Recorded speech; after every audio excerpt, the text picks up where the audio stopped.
আমরাও তো মানুষ, আমাদেরও তো কিছু সোশ্যাল রেসপন্সিবিলিটি আছে। আমাদের কিছু ভিতরেও কিছু দুষ্ট এলিমেন্ট আছে, তা আমরা অস্বীকার করতে পারি না।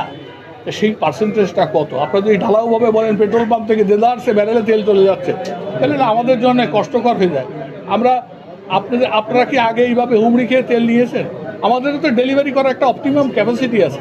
আমার জনবল তো রাতে দিনে 5 গুণ করা যাচ্ছে না ভাই।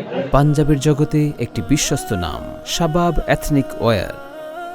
আমাদের এই যে জনবল আছে সেই জনবল দিয়েই এই পুরো কিউতে আমরা নাই অসৎ। আমরা এই যে ট্রাস্ট পাম্পে সারাদিন রাত 24 ঘন্টা তেল দিচ্ছে, বন্ধ হচ্ছে লাইন।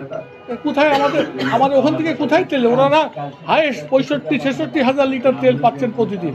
তাহলে কোথায় যাচ্ছে এই তেলগুলো বলেন? গাড়িওয়ালাদের কাছেই বেচতেছেন, মোটরসাইকেল আলাদাকে বেচছেন। আমি বারবার বলছি, আপনারা যে 2, 4, 5, 10টা 25টা 30টা এরকম এভিডেন্স পাচ্ছেন, তাদেরকে সামনে আনেন। আমরা আমাদের সংগঠনের পক্ষ থেকে তাদেরকে বহিষ্কার করব।